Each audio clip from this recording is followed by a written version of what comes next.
আসসালামু আলাইকুম বন্ধুরা, DorjiBari19 চ্যানেলে আপনাদের সবাইকে জানাই স্বাগতম। আজ আমি আপনাদেরকে দেখাবো 6/7 পেটিকোট সেলাই করার পদ্ধতি। আর এই পেটিকোটটি কিভাবে কাটিং করতে হয় সে ভিডিও আমি আমার চ্যানেলে আগে আপলোড করে দিয়েছি, লিংক আমি ডেসক্রিপশন বক্সে দিয়ে দেব। আশা করি আমার আজকের ভিডিওটি আপনাদের ভালো লাগবে। ভালো লাগলে লাইক, শেয়ার, কমেন্ট করতে ভুলবেন না। সেই সাথে আমার চ্যানেলটিকে সাবস্ক্রাইব করে আমার পাশেই থাকবেন। আসুন তাহলে বন্ধুরা শুরু করা যাক।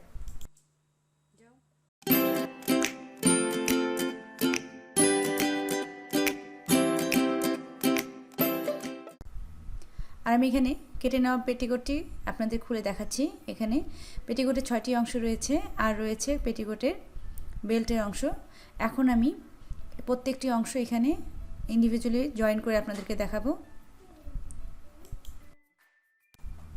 পেটিকোটের 6টি পার্টের মধ্যে 2টো পার্ট থাকে চওড়া আর 4টি পার্ট থাকে চিকন। এখন আমি একটি চওড়া পার্টের সাথে 2টো করে চিকন পার্ট লাগিয়ে নেব, অর্থাৎ এই চওড়া পার্টের সাথে মাঝখানে যে মোটা অংশটি রয়েছে সেই মোটা অংশের সাথে দুই সাইডেই আমি চিকন অংশ জয়েন করে নেব।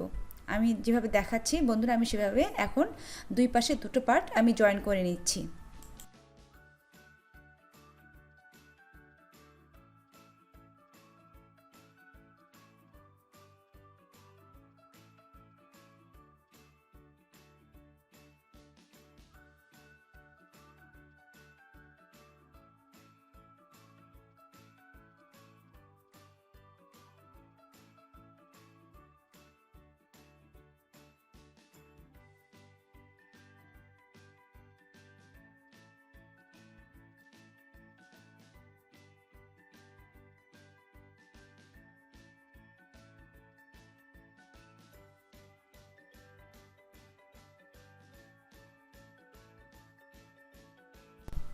আমার সামন এবং পিছন পার্ট উভয় পাশেরই কল্লিগুলোকে জয়েন করা হয়ে গেছে। এখন সামন পার্টের অংশ এবং পিছন পার্টের অংশকে একসাথে সোজা পাশ মুখোমুখি করে রেখে আমি আবারও জয়েন করে নিচ্ছি।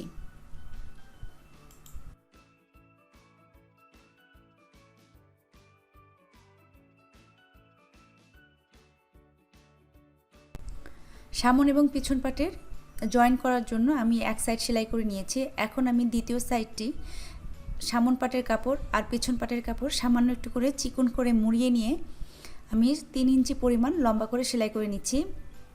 এটা আমার সাইডে যখন ফিতাঘর তৈরি হবে তখন এইখান থেকেই আমি ফিতাঘরটি সেলাই করা শুরু করব।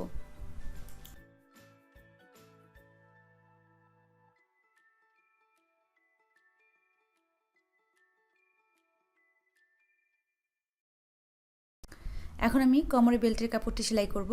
আর এখানে আমার বেল্টের কাপড়ে সামান্য পরিমাণ কাপড় জয়েন দিতে হবে, আমি সেই কাপড়টি জোড়া লাগিয়ে নিচ্ছি। বেল্টের ক্ষেত্রেও দুপাশে দুই সাইডের কাপড় মুড়িয়ে সেলাই করে নিচ্ছি।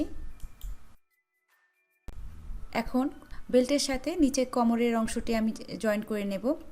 এখন বেল্টের কাপড়টি সোজা পাশ থাকবে উপরের পাশে এবং পেটিকোটের নিচের অংশটিও সোজা পাশ থাকবে উপরের দিকে।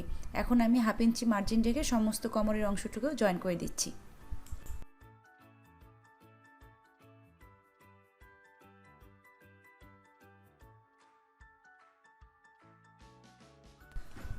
সেলাই করে নেওয়া এই কোমরের অংশটাকে আমি এখন আঙ্গুল দিয়ে সুন্দর করে প্রেস করে নিচ্ছি সেলাইয়ের জায়গাটিতে। সেই সাথে সাইডে যে কোমরের যে সাইডে কাপড়টি রয়েছে বেল্টের কাপড়টি, সেই বেল্টের কাপড়টিকে আমি 1 সুত পরিমাণ অর্থাৎ 1/4 ইঞ্চি কাপড় আমি মুড়িয়ে নেব। নিয়ে সেখানেও কাপড়টিকে আমি সমস্ত কাপড়টিকে সুন্দর করে প্রেস করে নেব আঙ্গুলের সাহায্যে। এখন ভাঁজ করে নেওয়া এই কাপড়টি এখন মুড়িয়ে অর্থাৎ উল্টে নিয়ে এসে বসিয়ে দেব সোজা পাশে এবং যতটা সম্ভব কর্নার ঘেঁষে সেলাই দিয়ে দেব। ভালো করে লক্ষ্য করুন বন্ধুরা, আমি কীভাবে করছি ঠিক সেভাবেই আপনাদের ফলো করতে হবে স্টেপগুলো। এখন সেলাই শুরু করব এবং যতটা সম্ভব কর্নার ঘেঁষে সেলাইগুলো দিয়ে দেব সমস্ত কোমরের বেল্টের অংশে।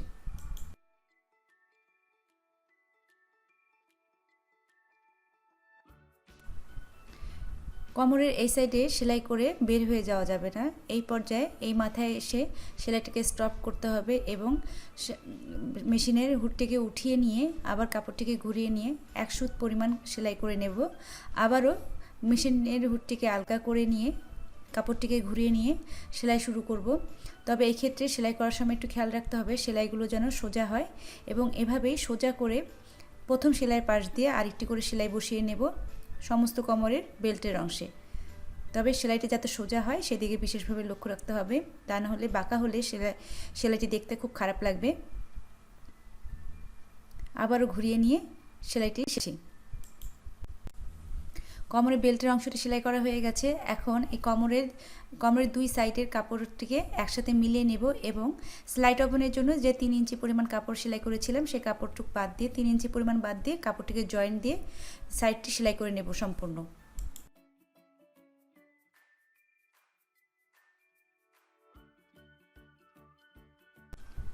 এখন আমি নিচের ঘেরের অংশটি সেলাই করছি। নিচের ঘেরের অংশটি আমি 2 বার মুড়িয়ে নিয়ে সেলাই করে নেব। আর চওড়াটি আপনারা আপনাদের পছন্দ অনুসারে রাখবেন। আমি এখানে চিকন করে চওড়া রেখে সেলাই করে নিচ্ছি। আর সমস্ত ঘেরের অংশটি সেলাই হয়ে গেলে আমি একটি করে চাপ সেলাই দিব সোজা পাশ করে নিয়ে।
আমার পেটিকোটটি সেলাই করা হয়ে গেছে। বিগিনারদের কাজের সুবিধার্থে বিস্তারিতভাবে দেখানোর চেষ্টা করেছি।